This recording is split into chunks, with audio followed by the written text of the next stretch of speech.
Puja milik zat Allah Jalla Jalla, zat yang telah menciptakan kita menjadi manusia, makhluk yang paling sempurna adanya apabila kita menggunakan akal pikiran kita untuk senantiasa selalu berusaha, berbakti dan taat kepadanya. Puji milik zat Allah Rabbul Izzati, zat yang telah menciptakan langit dan bumi dengan beraneka ragam isi. Semuanya Allah ciptakan untuk manusia yang selalu berusaha untuk taat dan berbakti kepada zat Allah Rabbul Izzati, baik di siang hari ataupun di malam hari, baik perempuan ataupun laki-laki. Salawat beserta salam semoga tetap tercurah limpahkan kepada penutan alam yang telah menyebar luaskan agama Islam, yang telah menyuburkan agama Islam. Beliau dan Baginda Nabi Muhammad SAW, tak lupa kepada keluarganya, sahabat-sahabatnya, tabi'in-tabi'innya, pendek kata kepada kita semuanya yang mudah-mudahan masuk surga kelak bersamanya di yaumul qiyamah.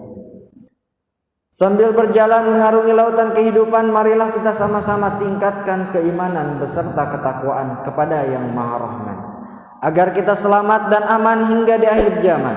Sambil melangkah, marilah kita benahi tingkah, hindarilah seluruh perbuatan yang salah, amalkanlah segala perintah, sehingga kita mendapatkan rahmah dari zat yang mempunyai sifat iradah. Saudara kaum muslimin rahimakumullah, setelah kita menceritakan tentang orang munafik, orang mukmin, orang kafir, lalu sekarang kita akan menceritakan tentang Allah Subhanahu wa taala. Siapa itu Allah dan siapa yang pantas disembah oleh kita? Apakah selain Allah? Apakah hanya Allah saja? Ya ayyuhan nasu budu rabbakum. Di sini Allah Subhanahu wa taala berfirman, ya ayyuhan nas, hai manusia. Bukan hormati ibumu, tetapi ubudu rabbakum. Beribadahlah kalian kepada Tuhan kalian. Di sini lafadznya masih umum, belum tertuju kepada Allah Subhanahu wa taala. Di sini hanya diperintahkan, wahai manusia, ibadahlah kalian, menyembahlah kalian kepada Tuhan kalian. Orang beriman Tuhannya Allah, orang kafir Tuhannya selain Allah, orang musyrik Tuhannya Allah iya, selain Allah juga iya. Nah, lalu Tuhan yang mana yang harus kita sembah itu? Apakah Tuhannya orang beriman, apakah Tuhannya orang kafir, ataukah Tuhannya orang yang musyrik? Ubudu rabbakum alladzi khalaqakum.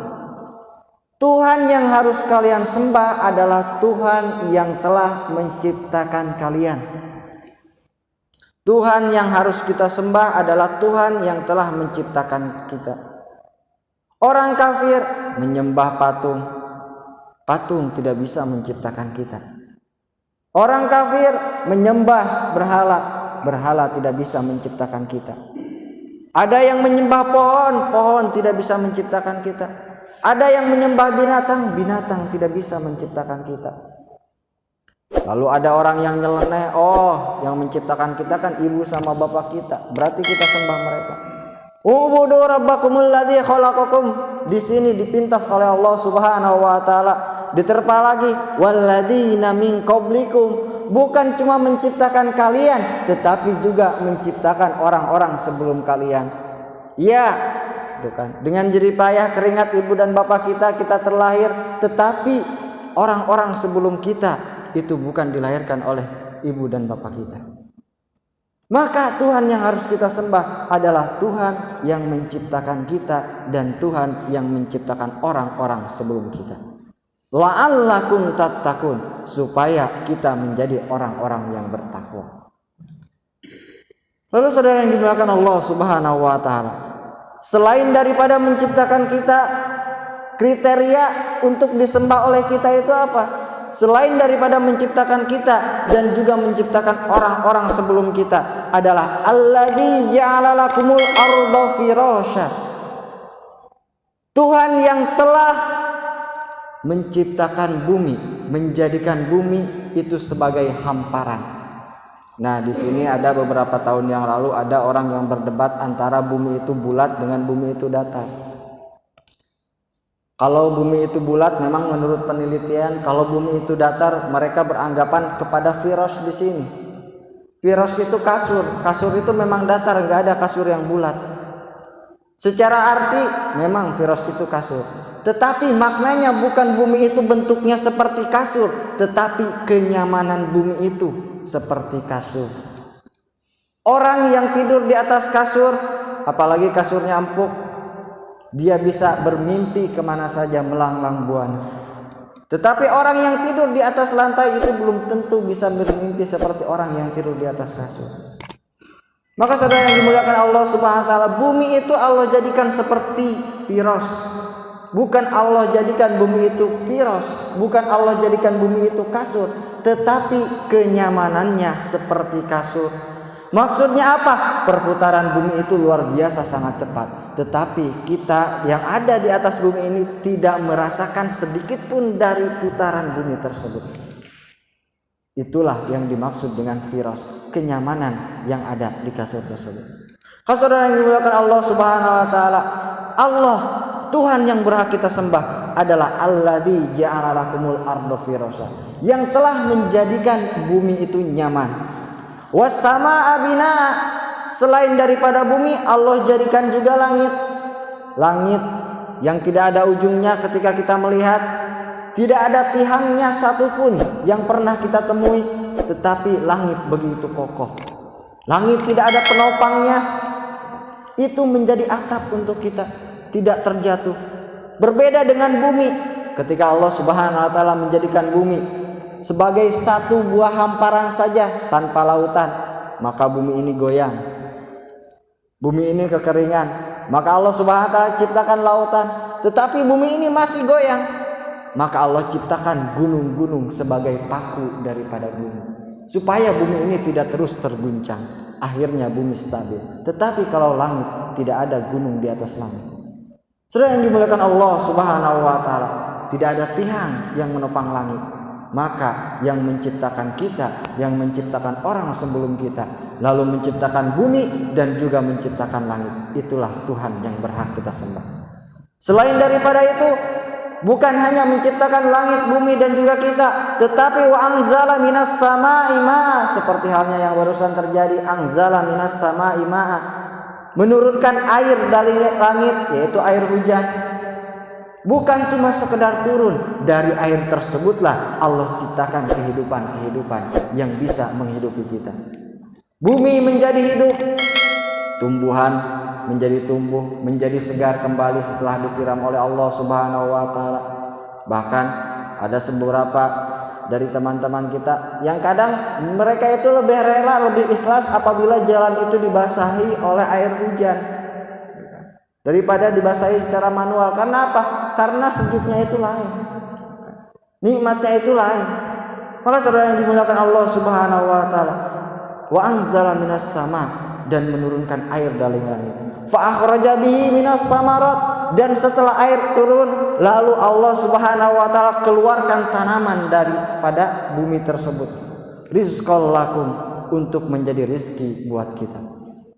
Bisa kita bayangkan, beberapa bulan yang lalu atau beberapa tahun yang lalu pernah ada suatu insiden, yaitu kemarau yang begitu panjang, tidak ada hujan sama sekali, bahkan sampai terjadi kebakaran hutan dan lain sebagainya. Itu apa? Karena tidak adanya air yang diturunkan oleh Allah Subhanahu wa taala. Maka air itu adalah nikmat yang sangat luar biasa dari Allah, tetapi kita tidak pernah menyadarinya. Karena apa? Karena berlimpahnya air di hadapan kita. Tetapi suatu ketika Allah ambil kenikmatan itu, maka kita akan menyadari bahwa betapa pentingnya nikmat tersebut. Fala taj'alu lillahi andada. Nah, di sini baru Allah jelaskan Tuhan yang berhak kita sembah itu siapa? Fala taj'alu lillah, janganlah engkau jadikan sekutu bagi Allah. Nah, bagi Allah, kalau tadi robbakum, Tuhan kalian, terserah Tuhan kalian yang kalian yakini itu siapa? Apakah berhala, apakah binatang, apakah tumbuhan dan lain sebagainya. Tetapi di sini Allah jelaskan baru fala taj'alu lillah, yang mampu menjadikan segala sesuatu itu hanyalah Allah. Fala taj'alu lillahi andada wa antum ta'lamun. Janganlah engkau menyekutukan Allah, membandingkan Allah dengan yang lain. Saudara yang dimuliakan Allah Subhanahu wa taala, ironisnya Pada saat ini banyak sekali orang-orang yang mengaku dirinya sebagai Tuhan. Tidak secara langsung, baik itu secara lafaz ataupun secara perbuatan, disadari ataupun tidak bahwa dia telah mengaku bahwa dirinya itu Tuhan. Contoh, misalnya ada seorang anak nakal, maka bapaknya berkata kepada anaknya, kamu gak akan saya kasih jajan. Kalau bukan bapak yang kasih jajan kamu, siapa yang akan kasih jajan kamu? Itu sama seperti kalau tidak ada saya, siapa yang akan mengurus kamu? Tanpa kita, Allah mampu mengurus dia. Buktinya ketika anak itu silaturahmi kepada saudara kita, lalu dikasih uang sama mereka. Apakah itu uang dari kita? Tidak, itu uang dari saudara kita. Dan itu dari Allah Subhanahu wa ta'ala melalui saudara kita. Dari Allah melalui kita untuk anak kita. Dan ini sering terjadi di dalam kehidupan kita. Kata istri kita, udahlah jangan kerja jauh-jauh, di rumah aja. Lah kalau saya nggak kerja, kamu mau makan apa? Yang memberi makan bukan pekerjaan, tetapi yang memberi makan adalah Allah Subhanahu wa ta'ala.